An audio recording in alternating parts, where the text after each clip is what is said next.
welcome back to The Spell, where I'll have to get off this title page because the ticking is going to get annoying for everyone, and, number one. Why is it opening up?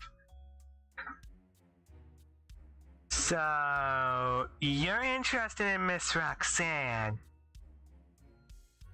I have a feeling he might say yes. Not really. I might want to kiss her though. So you confused as what a middle school girl and her friends, a dull emotions middle school girl, that is. Still, even if he had a thing for her, 5th grade teacher, she didn't like how he had acted in order to talk to her. Plus, didn't even practically like Roxanne to begin with. Let's go. But why? She finally said, not waiting to have an argument over something that stupid. He had been good to her for the past 2 days, and she didn't want to ruin that.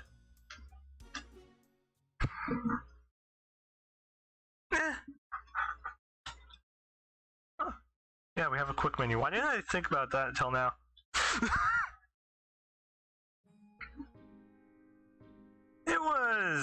It was good at the very least. At the very good even.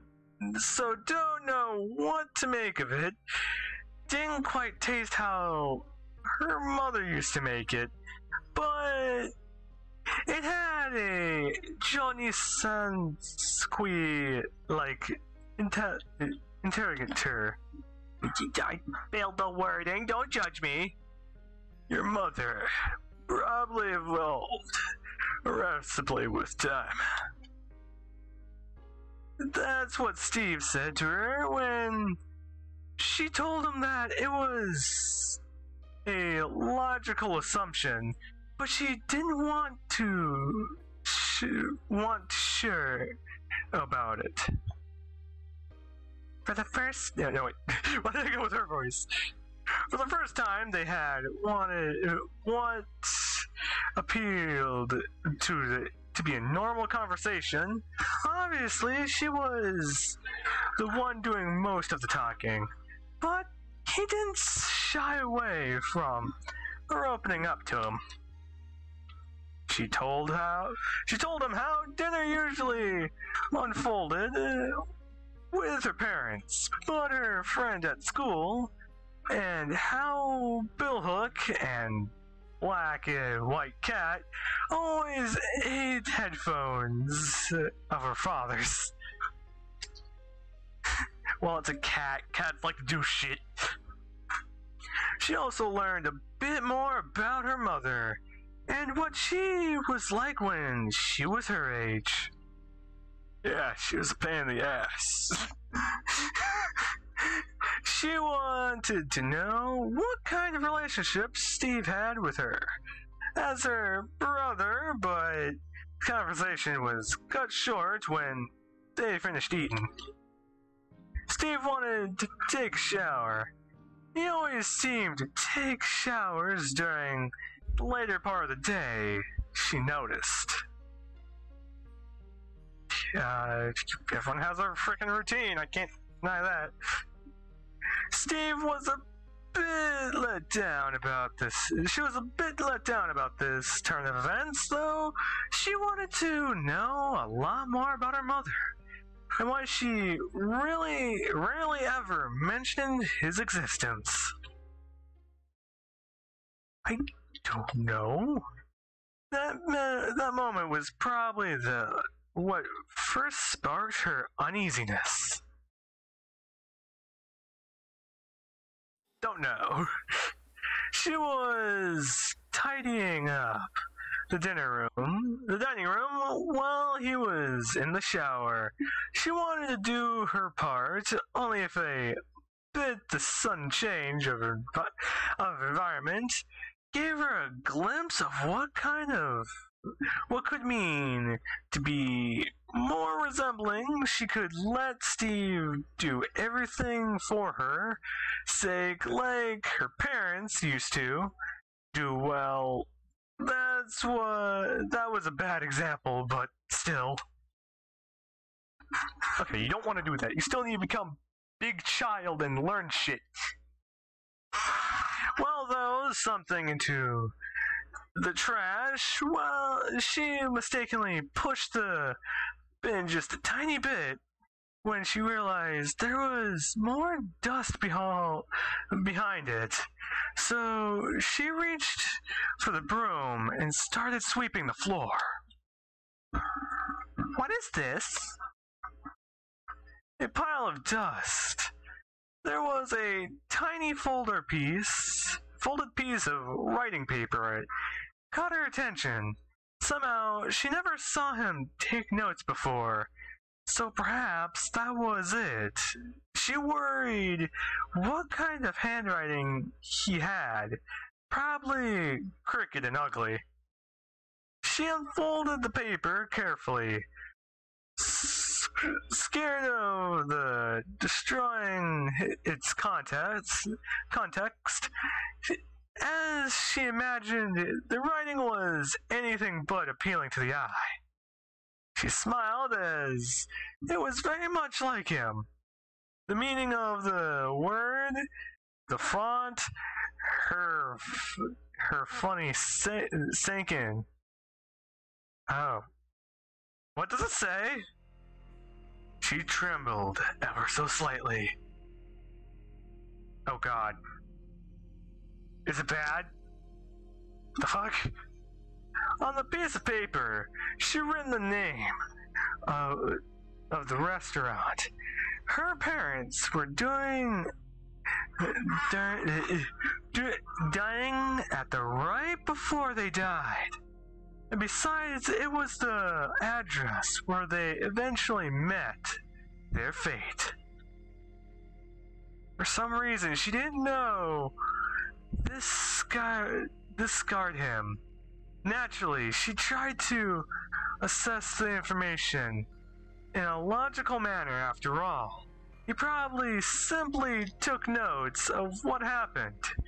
Maybe to put flowers where they died, or simply see for himself. It had to happen. However, even if there was nothing suspicious about that piece of paper, it still scared her. Well, he could still kind of be going through that phase of dealing with the death of family. It's weird. I don't think it's best to bring it up for a while. The stream of water coming from the shower had come to a stop at some point. He was coming out reflexively. She put the piece of paper in her pocket and returned to her previous occupation in a not so natural manner. A sense of fright settled within her, staying there for the rest of the night. I have bad feeling. Tuesday. She had not slept well last night. Even little things from the creaks of the walls to the pitter-patter of the cat running on the cold wooden floor was enough to force her eyes wide open. She had yet to forget what she'd found behind the bin, even though she still wasn't sure why it affected her so much. This is gonna suck horribly.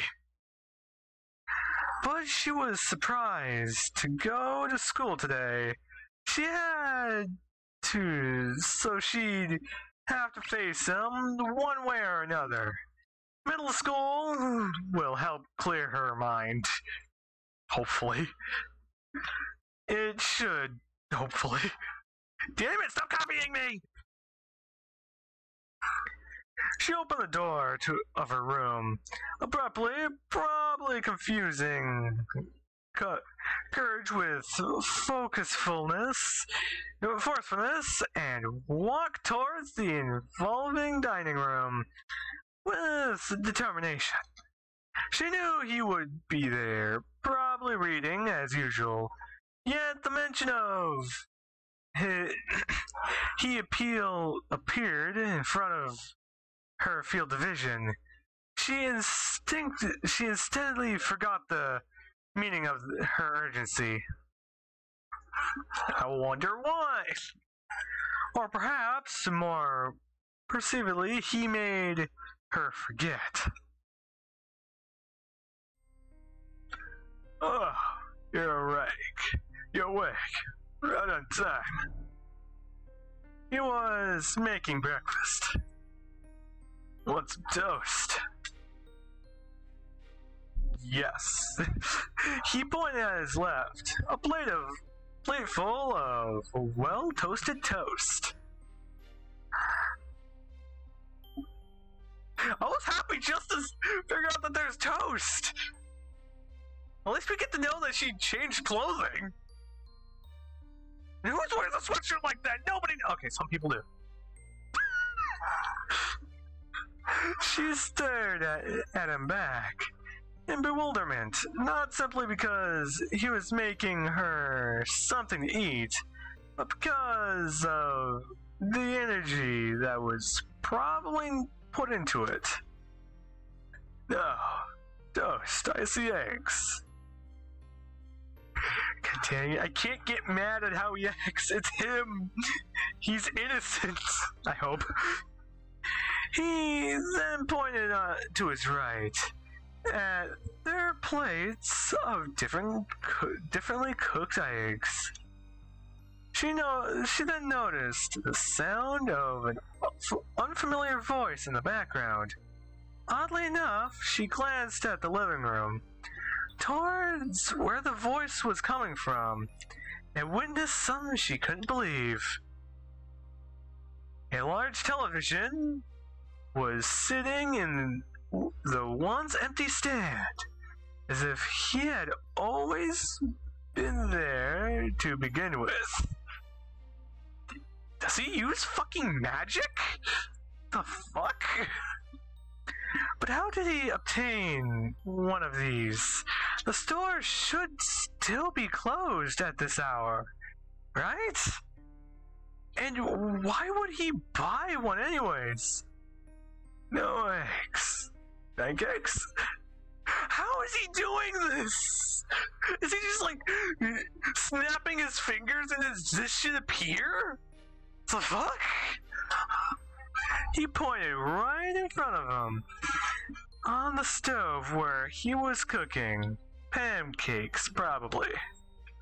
She finally uttered yes, fearing he would cook something else while she was still standing there, shocked. Oh god. Right. That's what I was planning. To cook all along. And other things are for me anyways. The fuck? But I wanted some eggs too. She did want some, and well, they look delicious. I meant the toast, obviously. I don't fully understand his train of thought here, but I'm good with it. I'm okay with it. Figure it out in time. Hopefully. Wait, why is the button not working? Button! But the toast seems nice too. She was mostly teasing him at this point.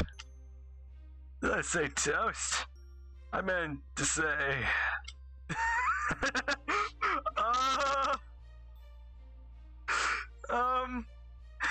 glanced to his right. Sauce.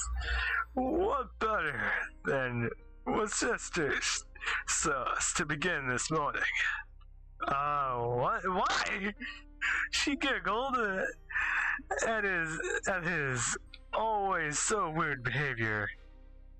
She started to become accustomed to it. Wouldn't anyone? You get used to this motherfucker in time. She started to like it. Either way, I'm gonna end the episode here. And I hope all of you have a great wonderful time because woo! I have nothing better to do. So I hope to see you guys next time, and I hope all of you have a great and wonderful time. And I hope all of you guys have a great and wonderful day too.